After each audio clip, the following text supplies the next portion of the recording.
یہ موسم تازہ اللہ تعالیٰ سن عذاب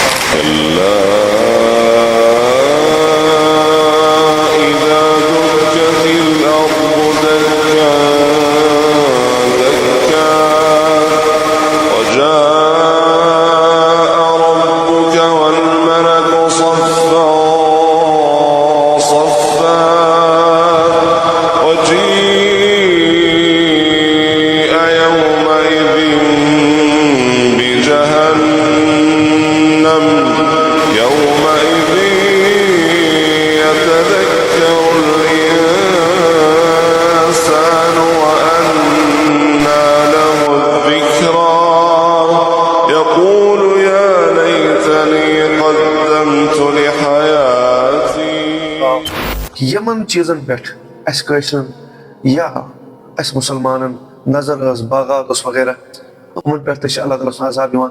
لیکن اگر اس وچھو قرآن پاک رب فرماوا ظہر الفساد فی البر والبحر بما کسبت ایدی الناس. اس دنیا مز تھی فساد وچھو چاہے تو خشکی مز فساد وچھوان چاہے تو سمندرس مز فساد وچھوان یہ کیا ہے بما کسبت ایدی الناس یہ لوگوں کے ہاتھوں کیے ہوئے اعمال. یہ معاملات سن یور گسن یہ وسن طور تو واپس. وہ کیا کرو اس اب ہمیں وہ پس پنس پانس محاسبہ کرو آیا اگر اس تک چیز کو نظر کرو حضرت موسیٰ علیہ نبینا علیہ الصلوۃ والسلام سن کلام تمو کورک اللہ تعالیٰ سن بارگاہ عرض یا رسول یا اللہ تو اس کت پہ لگ پتہ کہ سون خدا اس ناراض.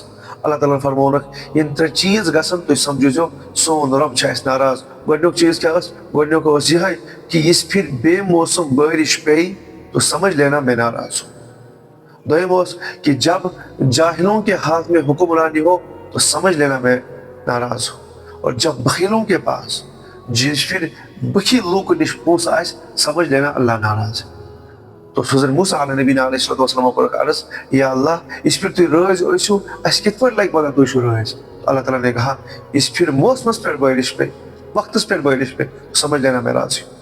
جب جاننے والوں کے پاس جب اچھے لوگوں کے پاس عادل لوگوں کے پاس حکومت ہو سمجھ لینا میں راضی ہوں. اور جب سخاوت کرنے والے لوگوں کے پاس مال ہو تو سمجھ لینا میں راضی ہوں. تو اگر اس وچھو تینوں معاملات تینوں مصیبتیں ہم پر لازم ہیں. نہ موسم وقت پر بارش برساتا ہے نہ حکمران قابل اعتماد ہے اور نہ مال اموال سخاوت کرنے والے لوگوں کے پاس ہے. اکثر مال تو بخل کرنے والے لوگوں کے پاس ہے. وہ کیا وچھو گے وہ وچھو یوت اس پھر تم ترے چیز اس پہ آئے مسلط کرنا سمجھ لینا رب ہم سے ناراض ہے. یہ تو مصیبت چاہے وقف بل چاہے ہمارے اسرائیل نے ہمارے فلسطینی بھائیوں کو ظلم پہنچایا ان پر مظالم کیے چاہے ان کو کتنی سختیاں دی وجہ ایک ہی ہے کہ رب ہم سے ناراض ہے. رب سے پوچھیں گے ہم آپ راضی کیسے ہوں گے. رب کہتا ہے ما یفعل اللہ بعذابکم ان شکرتم وآمنتم وکان اللہ شاکرا علیما. رب کہتا ہے میں آپ کو عذاب دے کر کیا کروں گا. ما یفعل اللہ بعذابکم ان شکرتم میں آپ کو عذاب دے کر کیا کروں گا ان شکرتم اگر تم شکر کرو گے اگر تم ایمان لاؤ گے. اور اللہ تعالیٰ زیادہ شکر گزاروں کو پسند کرتا ہے جانتا ہے شکر گزار کرنے والے. اور اللہ تعالیٰ نے کہا کہ میرے امت میں میرے بندوں میں شکر کرنے والے لوگ بہت کم ہیں. تو ہمیں شکر کرنا چاہیے اور ہمیں اللہ تعالیٰ پر مکمل ایمان لانا چاہیے. مکمل ایمان کو یہ ہے کہ رب کہتا ہے 5 وقت کی نماز پڑھ ہم نے پڑھنی ہے. رب کہتا ہے اپنے اہل و عیال کے ساتھ ٹھیک رہ تو ہمیں رہنا ہے. رب کہتا ہے میرے قرآن کو 10 ہاتھ سے اپنے جسم سے اپنے روح سے دور نہ کر اس کو نہ کرنا اس کو نہیں کرنا ہے. تو ان چیزوں کو ہمیں لینا ہے تو انشاءاللہ تعالیٰ اللہ تعالیٰ ہم سے راضی ہو جائیں گے. اور بے تھا کا یاد کہ جو بھی ہماری زراعت ہے اس میں پہلے غریبوں کا حق نکالو. جیسے وہ حدیث بھی ہے کہ بادلوں سے آواز آ رہی تھی کہ فلاں آدمی کے باغ میں جا وہاں برس جا. تو ایک شخص نے وہ آواز سنی اور بادلوں کے پیچھے دوڑنے لگا تو دیکھا کہ فلاں شخص اپنا بیلچہ لے کے اپنے باغ میں پانی لگا رہا ہے. تو اس نے اسے عرض کیا حضور ان بادلوں میں نے آپ کے نام کی آواز سنی آپ کا نام سنا آپ ایسا کون سا عمل کرتے ہو کہ اللہ تعالیٰ نے بادلوں کو حکم دیا کہ وہ آپ کے باغ پہ برسے آپ کی زراعت کو تر و تازہ رکھے. تو اس نے کہا کہ میں پہلا حصہ جو نکالتا ہوں اپنی زراعت میں سے اپنے غریبوں کا حق یاد رکھتا ہوں. یہ غریب ہمارے بھائی ان کو غریب تو نے اور میں نے رکھا, ان کو غریب ہم نے ہی رکھا. اللہ تعالیٰ نے ہر ایک انسان کو دنیا میں لایا ہے, اس کو واپس لینا بھی.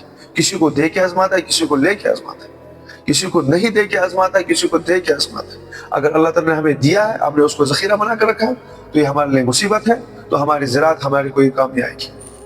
اگر وہ ایسے اتمن حق کو, اگر ہم نے اس کا حق نکالا اور اس میں سے غریبوں کا حق نکالا, اپنے اہل و عیال کو خوش علاقے سے خوش دلی سے کھلایا, تو اللہ تعالیٰ ہمارے کام میں برکت کرے گا اور ہماری ان زراعتوں کو, ہماری ان زمینوں کو ہر مصیبت سے پاک رکھے گا. اور ہمیں اب صرف ایک چیز کرنا ہے کہ نبی صلی اللہ علیہ وسلم نے فرمایا کہ اپنے استغفار میں کثرت کرو, اللہ تعالیٰ ہر روگ کو, ہر مصیبت کو آپ سے دور کرے گا. استغفار کی کثرت کرنی ہے اور اپنی مسجدوں کو آباد رکھنا ہے, اور جو بھی وقف وغیرہ جو بھی قانون لاگو ہونے والے ہیں, جب تک ہم مسجدوں کو آباد رکھیں گے, اپنے رب کو راضی رکھیں گے, اور رب ہمیں کسی قسم کا عذاب نہیں دے گا. رب خود ہی کہتا ہے میں آپ کو عذاب دے کر کیا کروں گا, کیا فائدہ ہے رب کا ہمیں عذاب دینے میں.